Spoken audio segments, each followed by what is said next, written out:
Benoît Roche avait bâti sa vie sur 3 principes, la loyauté, la discipline. Et les conséquences. À 42 ans, il mesurait 1,90 m, ses cheveux bruns étaient parsemés de fils d'argent, et il portait des cicatrices qui racontaient des histoires qu'il ne partagerait jamais. Son cabinet de conseil en sécurité privée servait une clientèle de haut vol qui avait besoin de bien plus qu'une protection standard. Ils avaient besoin d'un homme qui comprenait que, parfois, la meilleure des défenses était une attaque dévastatrice. Il était revenu de 3 missions au Moyen-Orient avec les forces spéciales, décorées de la Croix de la valeur militaire, affublé d'une légère boiterie qui ne se voyait que lorsqu'il était fatigué, et doté d'une lucidité sur la nature humaine que la plupart des gens n'atteignaient jamais. Il avait rencontré Victoire lors d'un gala de charité. Elle avait 25 ans à l'époque, blonde, ambitieuse, et persuadée qu'il irait loin. Elle avait raison. Bien que ce ne soit pas de la manière dont elle l'imaginait. Benoît avait monté une entreprise pesant plusieurs millions d'euros, acheté un vaste domaine dans la vallée de Chevreuse, et donné à Victoire tout ce qu'elle prétendait désirer. Mais quelque part en cours de route, tout cela avait cessé de lui suffire. Romain, leur fils, avait 16 ans aujourd'hui. Il avait la carrure de son père, tournait à 18 de moyenne générale, et pratiquait le judo à un niveau national, qui avait déjà attiré l'attention des recruteurs de l'école militaire de Saint-Cyr. Il se comportait avec ce genre de discipline silencieuse qui rendait Benoît fier d'une manière que plus rien d'autre ne pouvait égaler. Leur mariage se détériorait depuis 3 ans. Benoît avait choisi de se concentrer sur son entreprise et sur son fils plutôt que d'affronter le problème. Il avait appris à l'armée que, parfois, il fallait accepter des pertes pour remporter la guerre. Cette philosophie allait être mise à rude épreuve. Aurélien Berger était entré dans leur vie comme un virus. Lentement. D'abord, puis d'un seul coup. À 34 ans, il était coach sportif dans le club de gym UP de Victoire, beaucoup de poudre aux yeux et aucune substance. Il roulait en BMW de fonction, portait des vêtements de créateurs qu'il n'avait pas les moyens de se payer, et possédait un talent certain pour dire aux femmes riches exactement ce qu'elles avaient besoin d'entendre.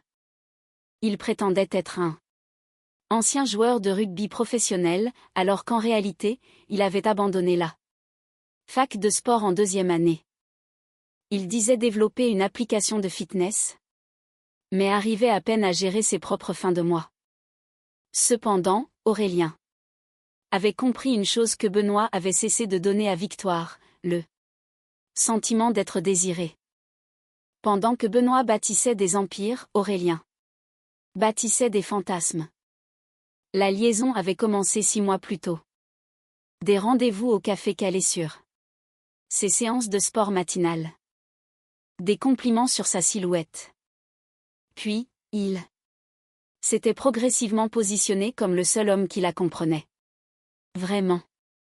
À l'hiver, il se retrouvait dans un appartement prêté en plein centre de Paris. Au printemps, elle transférait de l'argent de leur compte joint pour financer ses projets foireux. À l'été, il faisait des plans qui n'incluaient pas Benoît. Ce qu'aucun d'eux n'avait compris, c'est que Benoît Roche n'était pas le genre d'homme dont on se débarrassait discrètement. Il avait passé 20 ans à apprendre à identifier les menaces, à évaluer les faiblesses et à neutraliser les ennemis. Le fait que la plus grande menace vienne désormais de l'intérieur même de sa maison ne le rendait pas moins dangereux. Cela le rendait seulement plus concentré. La première vraie fracture a eu lieu un mardi soir. Romain a franchi la porte d'entrée en trombe, tout excité par un tournoi de judo à venir. Victoire était dans la cuisine, en tenue de sport, les cheveux beaucoup trop parfaits pour quelqu'un qui venait réellement de transpirer. Elle a soulevé des objections concernant les frais de déplacement pour le tournoi. Benoît lui a fait remarquer qu'elle avait dépensé 600 € au spa la semaine précédente. La dispute ne portait pas sur l'argent. Il en a reconnu les signes. Cette assurance forcée, masquant le désespoir. Ces griefs fabriqués de toutes pièces et conçus pour justifier des décisions déjà prises. Elle était en train de construire son récit. De créer la distance dont elle aurait besoin quand elle finirait par partir. Cette nuit-là, après que Romain se soit couché, Benoît a activé les systèmes de surveillance qu'il installait habituellement pour ses clients, soupçonnant de l'espionnage industriel. En quelques heures, il a eu la confirmation de tout ce qu'il savait déjà. 6 mois de messages, de transferts financiers, de photographies, des plans pour un avenir qui les excluait, lui et son fils. Il ne l'a pas confronté. Au lieu de cela, il a commencé à tout documenter avec la même précision méthodique qui avait fait son succès dans ses 2 carrières. Chaque mensonge, chaque transaction, chaque promesse brisée. Cataloguée et archivée. 3 semaines plus tard, il est rentré de Bruxelles un jour plus tôt que prévu. Avec des billets pour un match du PSG en poche, et a trouvé Aurélien Berger dans sa cuisine, torse nu, en caleçon, préparant un café avec la machine que Benoît avait offerte à Victoire pour Noël. L'audace pure de la scène a déclenché en lui quelque chose de primitif. Pas de la jalousie. La rage froide d'un soldat qui découvre que l'ennemi a pénétré dans sa base. Aurélien a lâché sa tasse en le voyant. Avant même qu'il ne puisse parler, Victoire est apparue en haut des escaliers, vêtue du peignoir de Benoît. Elle a vite repris contenance et a levé le menton. Il faut qu'on parle, a-t-elle dit. Il fallait qu'on parle, Lily. À 6 mois, a répondu Benoît. Maintenant, il faut prendre des décisions. L'heure qui a suivi s'est déroulée comme un briefing militaire. Froid, efficace et dévastateur. Benoît a étalé tout ce qu'il savait. Chaque détail, chaque virement, chaque mensonge. Victoire a dit qu'elle voulait le divorce, avec le ton de quelqu'un qui lui rendait service. Évidemment, lui a-t-il dit. La question est de savoir si tu l'obtiendras à tes conditions ou aux miennes. C'est à ce moment-là qu'Aurélien a commis son erreur fatale.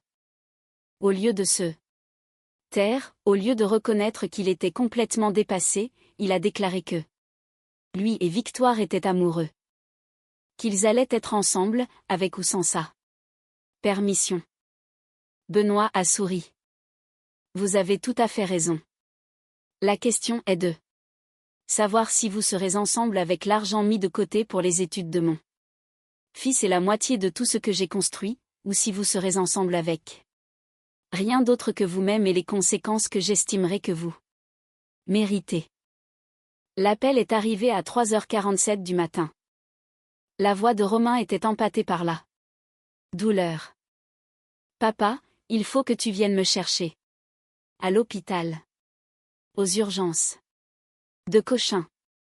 Aurélien m'a frappé. Benoît est arrivé pour trouver Romain dans le box numéro 7, le côté gauche du visage tuméfié, un pansement papillon. Au-dessus du sourcil, la main droite enveloppée de gaz. L'histoire est sortie. Par bribes. Romain était rentré plus tôt de son stage de judo. Il avait trouvé Aurélien et Victoire dans le salon, Aurélien en train de descendre le whisky. Hors d'âge de Benoît, discutant de la manière de gérer le divorce et de ce qu'ils allaient faire, du gamin. Il m'a appelé le gamin, a dit Romain, la voix serrée. Comme si j'étais un problème qu'il devait résoudre. Romain les avait confrontés. Victoire avait pleuré en disant que c'était compliqué. Aurélien avait dit à Romain que son père était un homme tyrannique qui pensait posséder tout le monde, et que Victoire méritait mieux.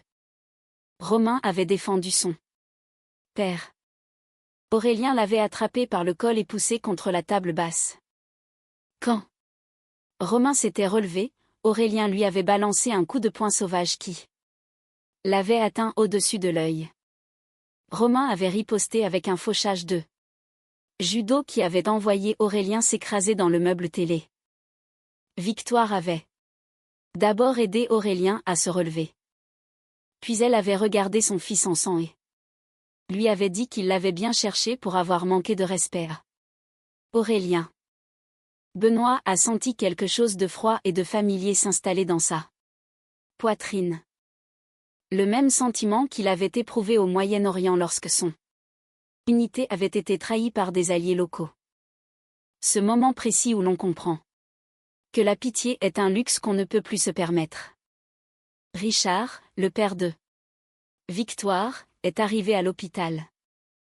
Pointant un gros doigt boudiné, il a dit à Benoît de ramener Romain à la maison pour se calmer, précisant que Victoire venait avec lui et qu'il réglerait ça comme des adultes le lendemain.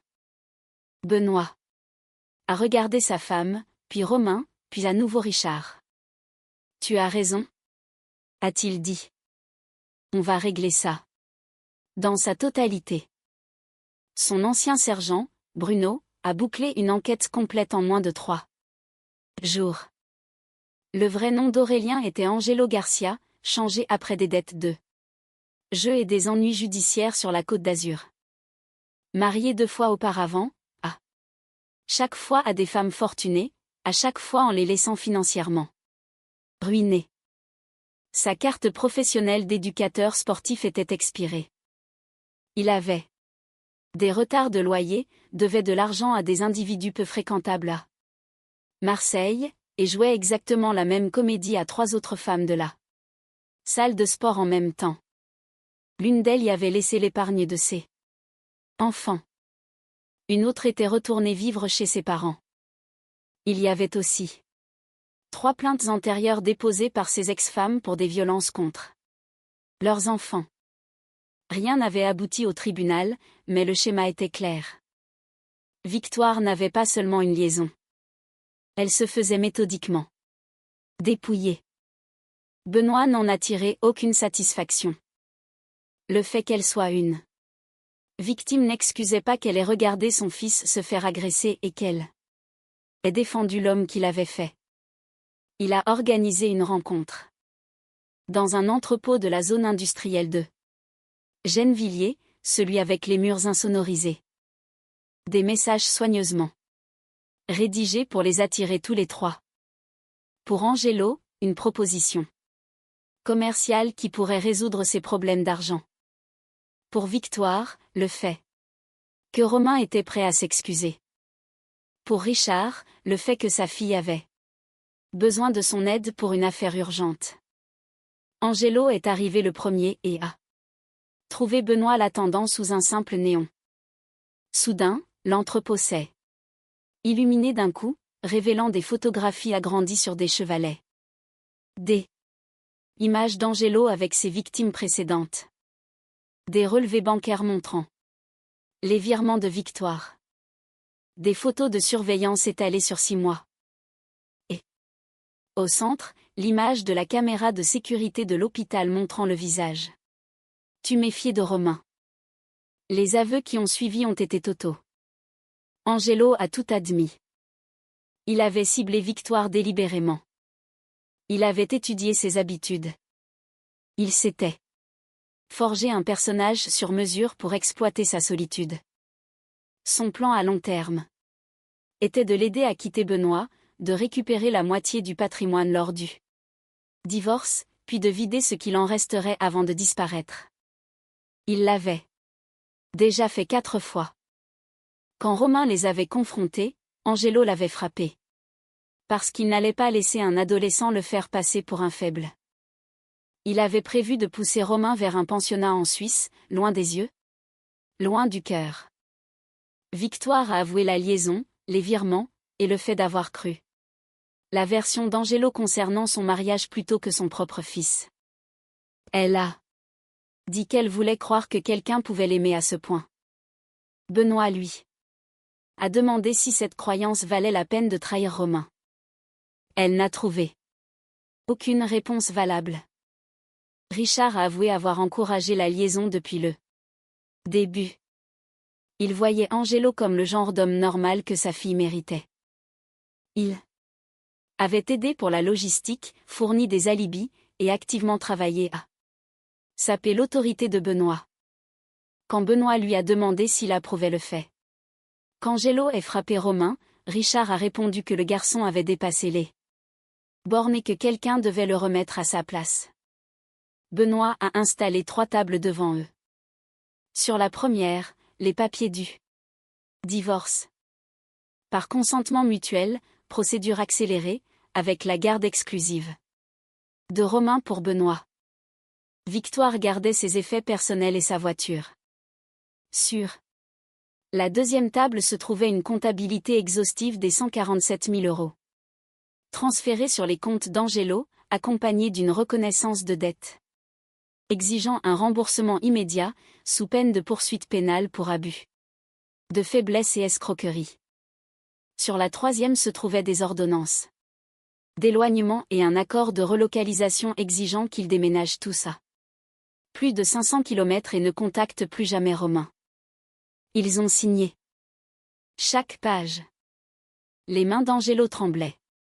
Victoire a pleuré du début à la fin. Richard a juré entre ses dents jusqu'à ce que le stylo finisse par bouger. En arrivant à la porte, Angelo s'est retourné et a commencé à dire que ce n'était pas fini. Benoît a bougé avant même que la phrase ne s'achève. L'instant d'avant, Angelo parlait. L'instant d'après, il était plaqué contre le mur, un couteau de combat tactique sous la gorge. Angelo a dit doucement. Benoît, tu as agressé mon fils. Tu as volé ma famille. Tu as manipulé ma femme. Pour qu'elle trahisse tout ce qui comptait. Il a laissé le silence faire son œuvre. Puis il a reculé et a dit à Angelo de fuir. Il n'était pas parti depuis 3 jours que Bruno a frappé à la porte du bureau. Victoire était toujours à Paris. Angelo était dans un motel près de l'aéroport d'Orly. Richard passait des appels à des avocats pénalistes de la capitale, décrivant ce qui s'était passé dans l'entrepôt comme de l'extorsion et des violences. Un détective privé avait commencé à poser des questions sur les contrats gouvernementaux très spécialisés de Benoît, travaillant pour le cabinet que Richard tentait d'engager. Ils avaient choisi la guerre. Pas le genre de guerre auquel ils s'attendaient, mais la guerre tout de même. Benoît a activé les contacts dont il avait besoin. D'anciens agents des forces spéciales, des hommes qu'il avait suivis sur les théâtres d'opération et qui comprenaient que certaines menaces exigeaient des réponses que le système civil n'était pas équipé pour fournir. Quand Angelo s'est pointé au lycée de Romain le vendredi suivant, se postant près de l'entrée du gymnase avec l'appareil photo de son téléphone ouvert, attendant que Romain sorte, Benoît était déjà derrière lui. Il a pris le téléphone des mains d'Angelo, a effacé l'application, et lui a dit qu'il avait 5 secondes pour retourner à sa voiture. Angelo a senti la lame du couteau de Benoît contre sa gorge pour la 2e fois en 1 semaine et est parti sans qu'on ait besoin de le lui répéter. Mais la surveillance de cette nuit-là a confirmé ce que Benoît avait déjà pressenti. Il ne reculait pas. Il passait à la vitesse supérieure. Un homme de main nommé Roussel, renvoyé de l'armée pour faute grave et avec un lourd passé de violence, repérait le quartier et avait mémorisé le parcours du footing matinal de Romain. Le plan était un enlèvement prévu pour le lendemain. À 8 heures du matin. Benoît ne leur a donné aucun préavis. À l'aube, les 4 menaces avaient été neutralisées avec la même efficacité méthodique qu'il appliquait à tout le reste de sa vie. Les enquêtes policières qui ont suivi ont conclu exactement ce qu'il voulait qu'elles concluent. Roussel avait fait une crise cardiaque fulgurante dans une chambre de motel. Richard avait succombé à un arrêt cardiaque, le triste sort d'un homme âgé terrassé par le stress et l'excès d'alcool. Angelo et Victoire ont été découverts dans une scène maquillée. En meurtre suivi d'un suicide, 2 amants désespérés qui s'étaient détruits. Plutôt que d'affronter les conséquences de leurs actes. Les lettres, les preuves, les relevés financiers pointaient tous vers un mobile que n'importe quel enquêteur pouvait comprendre. 3 jours plus tard, Romain a frappé à la porte du bureau. Il s'est assis en face de son père et a dit ce que tous deux savaient déjà sans jamais le formuler. À voix haute. Je sais que tu n'y es pour rien dans ce qui est arrivé à maman. Et aux autres. Benoît a scruté le visage de son fils. Pourquoi penserais-tu une chose pareille, a-t-il demandé. Parce qu'ils nous menaçaient, a dit Romain. Et maintenant ils ne sont plus là. Et tu es le genre d'homme qui protège sa famille, peu importe le prix. Benoît a choisi ses mots avec soin. Ce qui compte, c'est que tu sois en sécurité. Que tu puisses te concentrer sur le lycée, sur le judo et sur la construction de l'avenir que tu souhaites. Sans que des gens n'essaient de te faire du mal. C'est tout ce qui m'importe. Romain a hoché lentement la tête. Tant mieux. Parce que je ne veux plus jamais revoir des gens comme ça. Des gens qui feraient du mal à leur famille pour de l'argent, par vengeance, ou juste parce qu'ils le peuvent. Tu n'en verras plus, a promis Benoît. Je m'en assurerai. 6 mois plus tard, Romain a remporté le championnat de France espoir de judo et a reçu sa lettre d'admission à l'école spéciale militaire de Saint-Cyr. Benoît l'a regardé depuis les gradins, observant le jeune homme que son fils était en train de devenir. Fort. Honorable. Fidèle aux gens qu'il avait mérités. Ce soir-là, en célébrant la victoire de Romain, Benoît s'est accordé un instant de satisfaction silencieuse. Il avait affronté la plus grande menace que sa famille n'ait jamais croisée, et l'avait totalement éradiquée. Son fils était en sécurité. Son avenir était assuré. Et plus personne ne serait jamais autorisé à menacer ce que Benoît Roche avait construit. Certaines lignes ne pouvaient pas être franchies sans en payer le prix ultime. Angelo Garcia, Victoire Roche. Et Richard l'avait appris trop tard. Romain Roche, lui, n'aurait jamais besoin de l'apprendre.